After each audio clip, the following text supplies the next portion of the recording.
Dios le bendiga. Estamos aquí una vez más en esta nueva entrega de este video.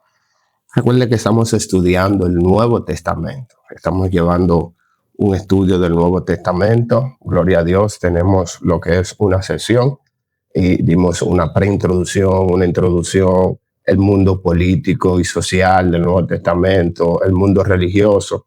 Y en el video pasado estuvimos hablando acerca del canon. Definición del canon y la canonicidad. Allí estuvimos viendo que el canon o la definición de canon significa medida, reglas de medir. Gloria a Dios. Estuvimos viendo 4 factores importantes que debieron de tener ciertos libros para ser aceptados. Dentro de estos 4 factores importantes está lo que es la autoría, quién lo escribe. Debió de ser un apóstol o alguien cercano al apóstol, gloria a Dios. Su naturaleza debió de estar en consonancia el Nuevo Testamento con el Antiguo Testamento, no rechazarlo, no criticarlo, sino como una actualización del mismo o un cumplimiento de todas las profecías de Jesús en el Antiguo Testamento, realizado en el Nuevo Testamento. Universalidad. Debía de ser aceptado entre los apóstoles y entre la iglesia del primer siglo. Y inspiración divina o revelación por el Espíritu Santo. Gloria a Dios. Estos 4 factores importantes son las 4 reglas fundamentales de lo que es el canon bíblico. Hoy seguiremos hablando acerca del canon. Recuerden que les dije que lo íbamos a dividir en tres sesiones, y es porque el canon es bien amplio. La historia de la canonicidad bíblica es bien amplio. Para nosotros tener la Biblia en la mano, la Biblia que tenemos con los 66 libros, fue un proceso bien amplio. No fue pequeño, no fue corto. Iré un poquito rápido porque esta sesión es un poquito más amplia y no quiero pasar de los 30 minutos. Haré todo lo posible para esto. Hoy estaremos hablando acerca de la necesidad del canon. Gloria a Dios. A modo de introducción, el capítulo precedente dejó ver que la palabra canon significa medida. La atención se concentró en las 4 pruebas de autoría: naturaleza del libro, universalidad o consenso e inspiración, por los cuales los primeros creyentes midieron los libros que fueron aceptados como los 27 de revelación divina o inspiración del Espíritu Santo, que esto comprende lo que es el Nuevo Testamento. Para continuar este estudio acerca de la necesidad del canon, la atención se centrará en 3 ideas principales. 3 ideas principales por la cual hay una necesidad del canon desde aquellos tiempos hasta ahora: doctrinas falsas, escrituras falsas y las persecuciones. En estas 3 ideas fundamentales vamos a fundamentar la necesidad del canon. Doctrinas falsas. La necesidad del canon, según la razón fundamental, depende o parte de, la primera razón es, para el establecimiento de un canon fue la expansión de las doctrinas falsas. Para el establecimiento del canon, uno de los factores principales fue que se propagó muchas doctrinas falsas en aquellos tiempos. Las doctrinas falsas no es un fenómeno del siglo XX o del siglo XXI. Hoy podemos ver un sinnúmero de videos de gente hablando de un sinnúmero de cosas y de aberraciones, pero esto no nace en pleno siglo XX o pleno siglo XXI. Eso estuvo desde la historia cristiana, desde los tiempos antiguos, siempre estuvo presente. Durante el primer siglo, el surgimiento de diversas enseñanzas erróneas, como el gnosticismo, la teología falsificada, los filósofos, todo esto amenazaba la integridad de la fe y la autoridad de las escrituras. En tiempos antiguos, hermanos, en Roma, con el imperio greco-romano, Grecia era de mucha filosofía. Grecia es la cuna de la filosofía. Y en tiempos de Jesús, en tiempos del primer siglo de los apóstoles, estaban bien concentrados en lo que es la filosofía griega. Zeus, Perseus, Atenas, todas estas filosofías, el gnosticismo, todo esto permeaba o quería permear las escrituras. Por ello, se hizo necesario establecer un canon por estas situaciones, por todas estas religiones, por todas estas filosofías y todos estos pensamientos. Se hizo necesario establecer un canon, dividir, poner una regla, qué es lo verdadero, qué es lo falso, qué es filosofía, qué es gnosticismo, qué es libro de Dios, qué es escritura de Dios. Es decir, una lista de libros reconocidos como inspirados por Dios que sirviera como norma de fe y práctica para los creyentes. El canon permitió distinguir la verdad revelada de los escritos falsos y apócrifos, perseverando así la doctrina apostólica. La necesidad del canon vino a través o a raíz de combatir las doctrinas falsas. Y dentro de esas doctrinas falsas que estuvieron presentes en el primer siglo, una de las más famosas fue el gnosticismo. Usted ha escuchado el gnosticismo, yo soy agnóstico, es bien amplio el gnosticismo. Yo voy a tratar una parte del gnosticismo de ese tiempo, a medida que ha ido pasando el tiempo, ha evolucionado mucho. Usted puede encontrar muchos tipos de gnosticismo. Una de las primeras doctrinas falsas que afectaron a la iglesia primitiva fue el gnosticismo. Según Robert Grant, de la Universidad de Chicago, ninguna otra herejía estuvo tan cerca de destruir la iglesia. Era bien fuerte el gnosticismo. Dos razones principales. La iglesia del primer siglo era pequeña y vulnerable. Era el comienzo del evangelio. El gnosticismo resultaba intelectualmente atractivo, apelando al deseo humano de un conocimiento superior. El hombre siempre ha estado en búsqueda de un conocimiento superior, o de una idea superior, o de una filosofía superior. El hombre siempre ha estado apegado a esto. El significado y origen del gnosticismo. Miren, la palabra gnosticismo proviene del griego gnosis y significa conocimiento. Esto lo que significa es conocimiento. Acabamos de hablar de que la cultura, el pensamiento griego era de mucha filosofía, mucho conocimiento, mucho estudio. Esto surge de estos tiempos, esto nace de por ahí y viene de la palabra gnosis, que significa conocimiento. Sus raíces preceden al cristianismo y combinan, esto es una combinación, mire, de filosofía griega, de angelología judía y de religiones de misterio del Oriente Antiguo. Una mezcla bien amplia. En el siglo I después de Cristo, el movimiento estaba plenamente desarrollado como diversas sectas y corrientes de pensamiento.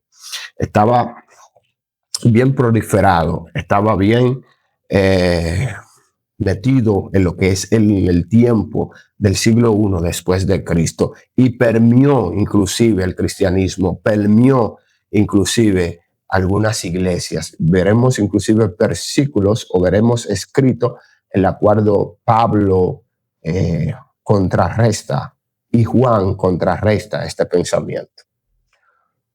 Tenían un dualismo. Los gnósticos creían en el dualismo entre espíritu bueno y materia mala. O sea, el espíritu que es bueno y la materia que es mala. Rechazaban la encarnación de Cristo, ya que consideraban imposible que Dios, siendo espíritu, tomara forma humana. Miren, inclusive se expandió un pensamiento en aquellos tiempos donde si una gente caía endemoniada, se le preguntaba si Jesús vino en carne o en espíritu. Si decía que Jesús vino en espíritu, era porque estaba endemoniada, porque los demonios supuestamente no reconocían que Jesús había venido en carne, pero eso era parte de un pensamiento gnóstico. Eso fue una idea gnóstica que se expandió en ese tiempo y se tergiversó esa idea y ese pensamiento de cuando una persona estaba endemoniada no reconocía de que Jesús había venido en carne, sino que solo era en espíritu, como piensan los gnósticos. El apóstol Juan refuta esta idea en su evangelio. Aquel verbo fue hecho carne y habitó entre nosotros. Juan 1:14. Juan defiende la verdad de que Dios se hizo hombre para identificarse y redimir a la humanidad. Juan tuvo muy de frente y discutió y escribió a la iglesia en contra de los gnósticos. Parece que los gnósticos, a medida de que la gente fueron creyendo y de que la gente fueron llegando al evangelio, muchos gnósticos y el pensamiento gnóstico empezó a entrar a lo que es la iglesia de aquellos siglos. Juan hace mucha referencia en contra de los gnósticos inclusive. Para los gnósticos, la encarnación y su significado. La encarnación demuestra que la eternidad penetró en el tiempo. Nosotros queremos ser la encarnación y de que Cristo entró en nuestro tiempo y que vino en carne. Agustín de Hipona declaró que solo halló la verdad cuando comprendió Juan 1:14. Dios no espera que el hombre lo alcance. Él viene al hombre en la persona de Cristo, Emmanuel. Juan enfatiza haber visto y oído y tocado el verbo en 1 de Juan 1:1, refutando el pensamiento gnóstico. Juan estaba bien en contra de este pensamiento y escribió mucho a la iglesia acerca de esto, en contra de los gnósticos, haciendo referencia, el verbo se hizo carne y habitó entre nosotros y yo estuve con él y yo lo palpé. No solamente fue espíritu, él vino con un cuerpo y esa hazaña o eso que él hizo de venir en cuerpo fue para morir en una cruz por cada uno de nosotros. Para los gnósticos era imposible de que Jesús, siendo espíritu y siendo tan superior, pudiera venir en carne y habitar en la tierra. Los tres niveles del universo gnósticos. El gnosticismo enseñaba una estructura cósmica triple. Se dividía, tenía una cosmovisión triple. El mundo neumático, que era el espiritual, donde habita Dios. Mundo psíquico, que es el intermedio, de ahí que viene lo psíquico, de conectar el mundo natural con el mundo espiritual. El mundo psíquico, que era el intermedio, donde ellos se interconectaban. Y el ético, o sea, el material, donde vive el ser humano, aquí, la carne, el cuerpo. Según ellos, Dios creaba mediante emanaciones espirituales para no contaminarse con la materia. Según los gnósticos, Dios no tocó el lodo, no hizo un muñeco de barro, sino que él creaba a través de una emanación que salía de él hacia aquí, hacia la tierra, y creaba para él no contaminarse, para él no tocar nada de lo de la tierra, porque todo lo de la tierra, lo material, era impuro y no conectaba con el espíritu. Pero las escrituras dicen que lo que está hecho o lo que se ve fue creado de lo que no se ve. Gloria a Dios. Pablo combate esta idea en sus cartas a Corintios y Colosas, donde enfatiza que Cristo es el creador directo de todo. Todo sale de él, todo viene por él, todo fue creado a través de él. Conocimiento y salvación. Para los gnósticos, el conocimiento era la virtud suprema. Para esta gente, el conocer, el estudiar, el manejar pensamiento, ideas, era lo superior. Inclusive creían que la salvación no era a través de fe y gracia, sino a través de conocimiento. No importaba la conducta moral, para ellos no importaba lo moral, sino cuánto sabía el individuo. La salvación, según ellos, se alcanzaba a través del conocimiento, no por gracia mediante la fe. Eso lo podemos ver en Efesios 2:8-9. Negaban así la necesidad de la revelación divina y la dependencia de Dios. Para esta gente no existía lo que era gracia divina. Lo moral para ellos no importaba. Tú podías ser moralmente impuro, moralmente incorrecto, siempre y cuando tú manejabas un conocimiento filosófico, un conocimiento amplio. A través del conocimiento te ibas a ser salvo. Herejía peligrosa. El gnosticismo fue una mezcla sincretista que amenazó la pureza doctrinal de la iglesia. Se estaba introduciendo en la iglesia, estaba amenazando la iglesia. Negaba la humanidad de Cristo, la revelación divina y la salvación por gracia. Ellos negaban la humanidad de Cristo. Negaban que Cristo vino en carne. La revelación divina y la salvación por gracia también la negaban, era a través de conocimiento, según ellos. Los apóstoles, especialmente Juan y Pablo, escribieron contra estas falsas enseñanzas. Siempre estuvieron en contra de estas falsas enseñanzas. El gnosticismo sigue siendo un recordatorio de la necesidad de discernimiento doctrinal y fidelidad a la verdad bíblica. Si nosotros nos ponemos a buscar en las redes sociales de hoy en día, encontramos puro gnosticismo. Mucha gente agnóstica en busca del conocimiento, se ha soltado un poco la fe, se ha buscado más el intelecto, se ha buscado más el conocimiento, se ha buscado más la idea, se ha soltado la fe, se ha soltado un poco los milagros, se ha soltado un poco la espiritualidad, y se ha ido más a lo que yo sé, a lo que yo conozco, a lo que yo puedo revelar, al código que yo puedo revelar y todas esas cosas. Pero el evangelio va más allá de esto, así que mucho cuidado con esto.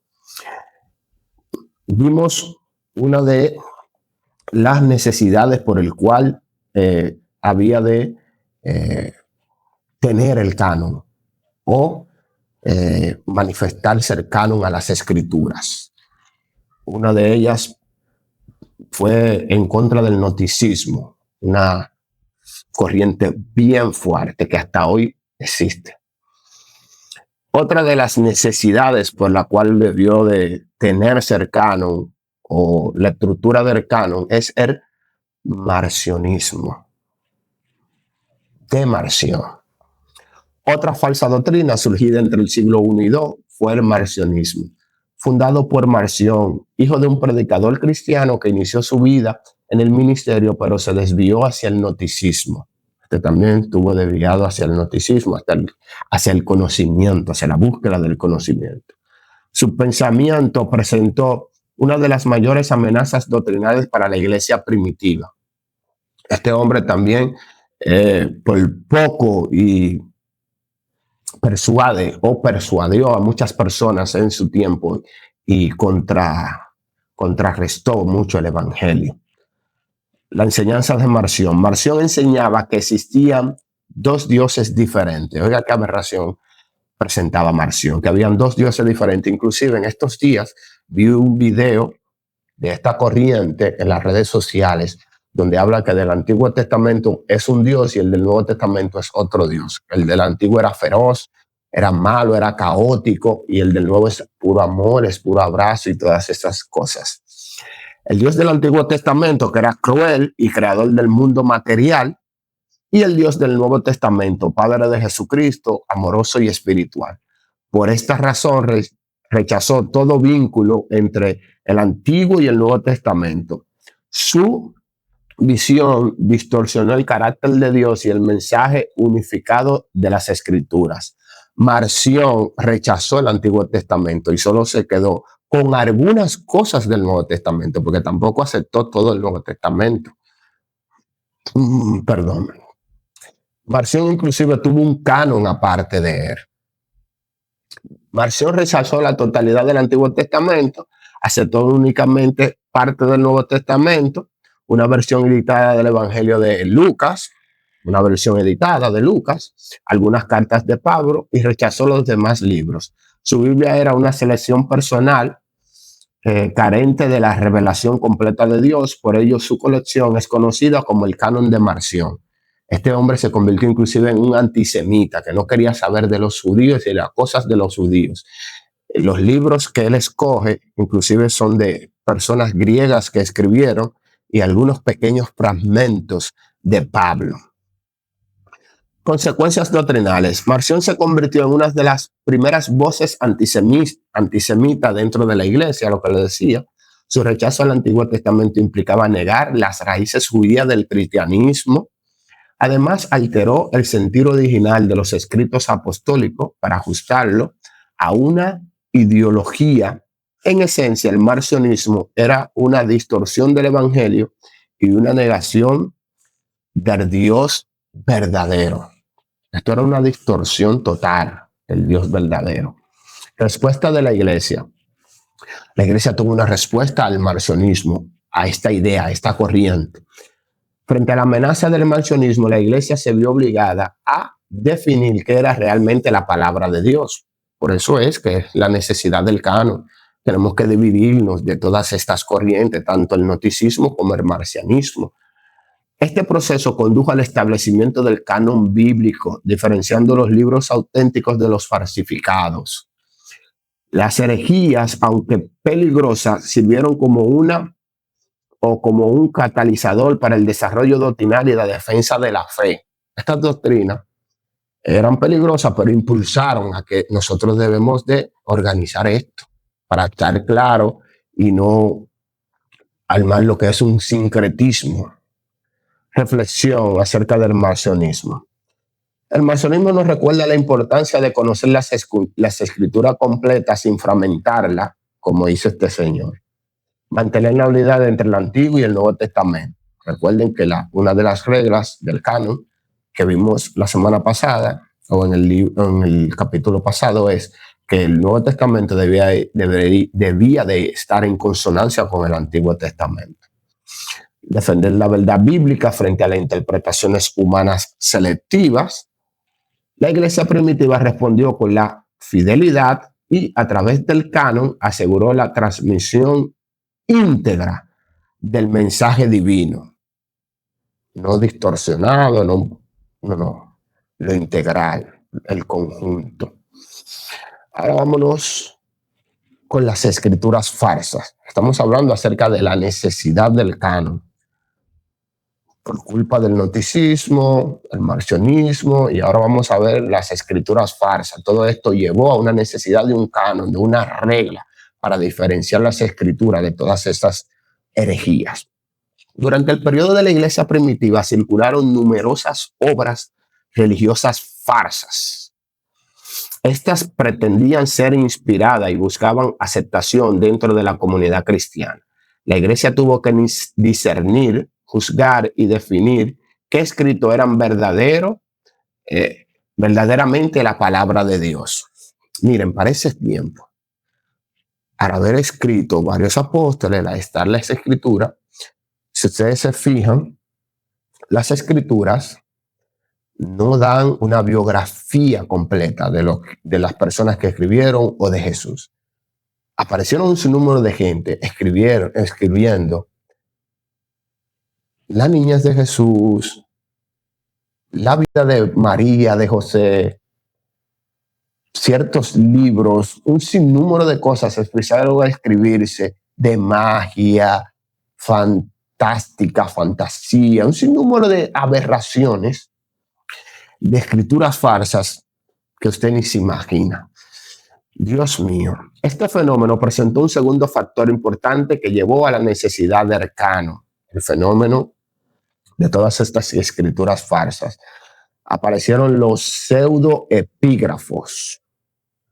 Estos escritos farsos fueron conocidos como pseudoepígrafos, esos escritos farsos. Término que significa escrituras falsas. Sus autores frecuentemente atribuyeron sus obras a figuras bíblicas. Ellos le escribían, eran falsas y se la atribuían a Pablo, a Tomás y a Pedro para obtener credibilidad. Las motivaciones más comunes fueron rellenar los vacíos sobre la niñez o vida de Jesús. Recuerden que de Jesús tenemos de niño como hasta los 12 años, de ahí vuela hasta los 30. No se sabe ese espacio. Ellos tratan como de buscar, de rellenar y crean historias fantásticas con magia, con mitología, un sinnúmero de cosas. Inventan historias sobre personajes bíblicos prominentes. Su objeto era suplir curiosidades humanas, no revelar verdad divina. El hombre siempre ha estado de curioso. El hombre siempre ha querido saber. Donde hay un vacío, donde hay un silencio, el hombre quiere rellenarlo con sus historias y con todas las cosas que se puede inventar. Ejemplos de escrituras farsas. Tenemos el Evangelio de Jacobo, revela detalles inventados sobre la niñez de María. El Evangelio de Mateo, apócrifo, narra historias fantásticas como leones y leopardos que se inclinaron ante José y María cuando entraron a Egipto. Dice que estos animales se rendían, se inclinaban ante Jesús. Evangelio de Tomás, el gnóstico, presenta a un Jesús niño hacedor de milagros, jugando con pájaros de barro que cobran vida. Estas obras mezclaban aflicción y superstición, distorsionando el carácter y propósito de Cristo. Este Evangelio de Tomás el gnóstico presentaba historia de Jesús que como niño haciendo palomitas de barrio, la tiraba, recobraban vida y salían volando. Creo que me parece ver un video en YouTube de una película sobre Jesús que le dio vida así a un pajarito. Naturaleza de los evangelios verdaderos. Los 4 evangelios, para que vean la diferencia de estos evangelios falsos, los 4 evangelios canónicos no son biografías completas de Jesús, no dan todos los detalles de Jesús, sino que son relatos teológicos inspirados. Contienen los eventos y enseñanzas necesarias para la fe y la salvación, no cada detalle histórico. Los escritores falsos, en cambio, intentaron llenar los espacios en blanco con historias imaginarias. La diferencia entre los evangelios verdaderos y los falsos es claramente visible en su propósito de contenido. El contenido de los evangelios era puramente teológico. El de los gnósticos era histórico, fantástico, llenando un vacío en la historia. Historias fantásticas y docentistas. Algunas obras presentaban relatos absurdos, como el de Juan y las chincles, donde los insectos reverencian al apóstol. Esta narración ilustra la fantasía y la falta de credulidad de las escrituras. Se da un caso de que con Juan, que él llega a un establo, tiene que dormir, la cama estaba llena de chincle, no sé qué es esto, era de chincha, un pájaro de eso, o un insecto de eso.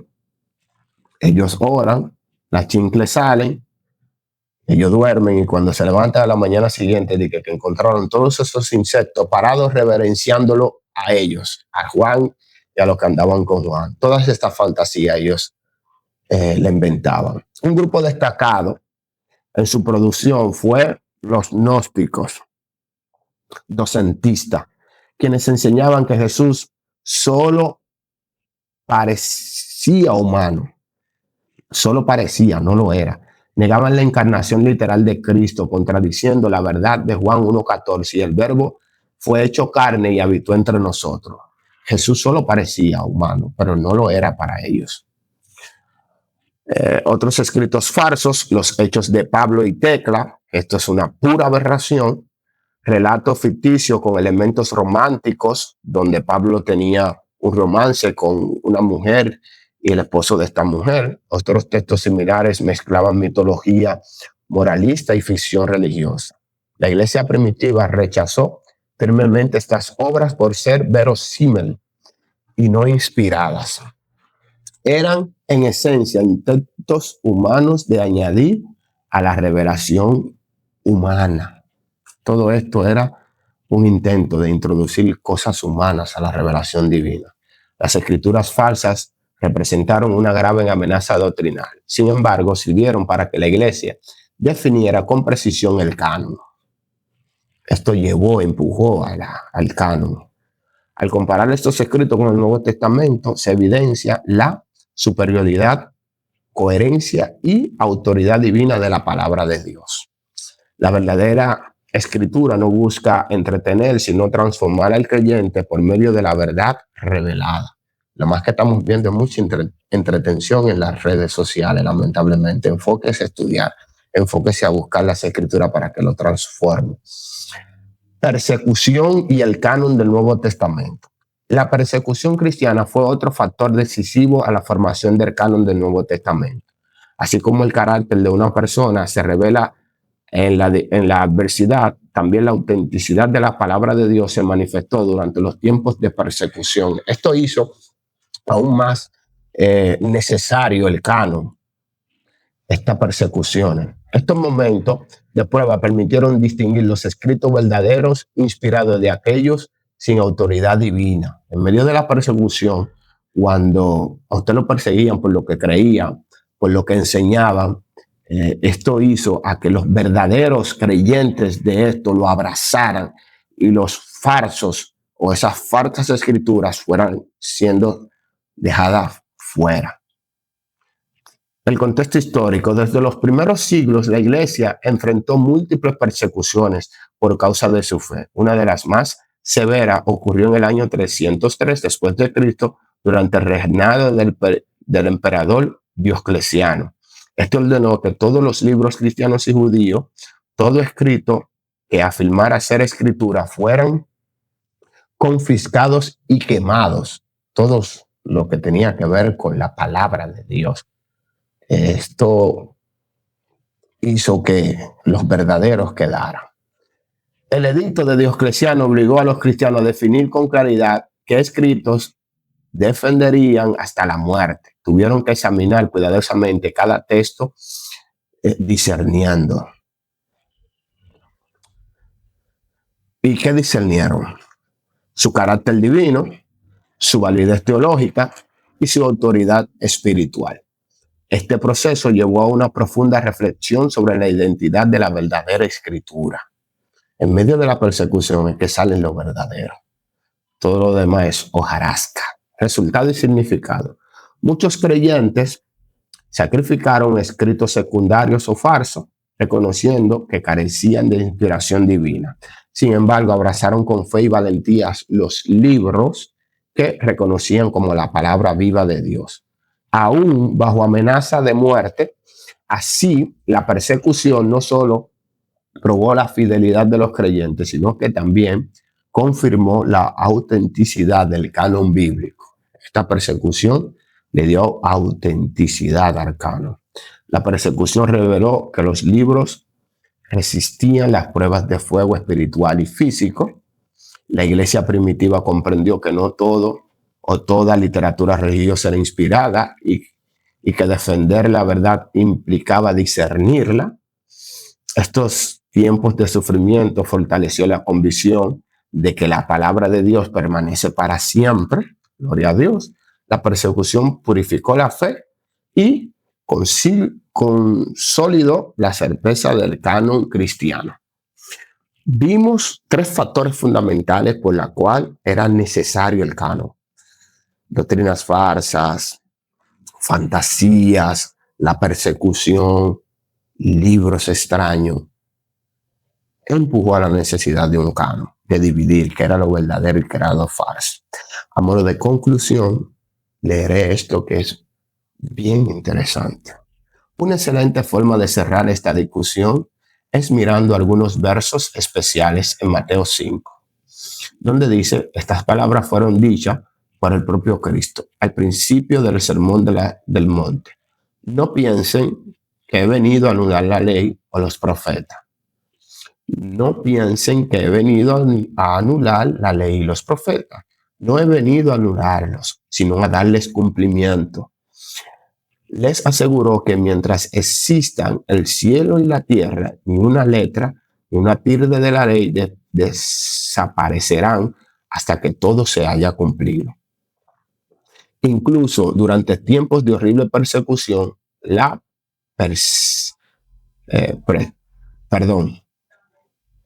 Incluso durante tiempos de horrible persecución, la preservación de la palabra es una de las partes de la mentalidad y el argumento de la canonización.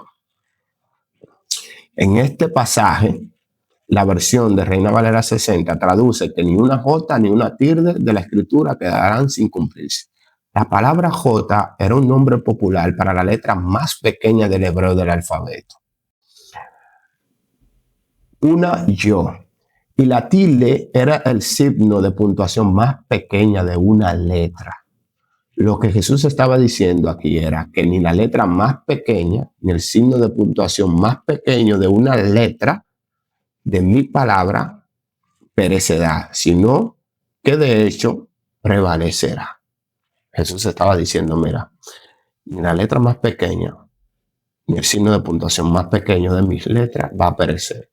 Todo eso se va a cumplir. Todo eso, gloria a Dios, tendrá un cumplimiento.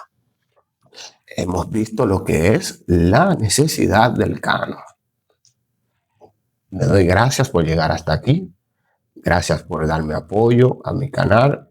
Como siempre, los temas que son un poco extensos, hablo un poco rápido porque no quiero que pase de muchos minutos. Lamentablemente estamos en una generación que no dura mucho tiempo en un video. Gloria a Dios, estamos en una generación rápida, pero le bendigo y le doy gracias por apoyarme y por darle seguimiento a mi canal. Siga compartiendo, siga dando like y nos vemos en un próximo video. Dios le bendiga, Dios le guarde. Bendiciones.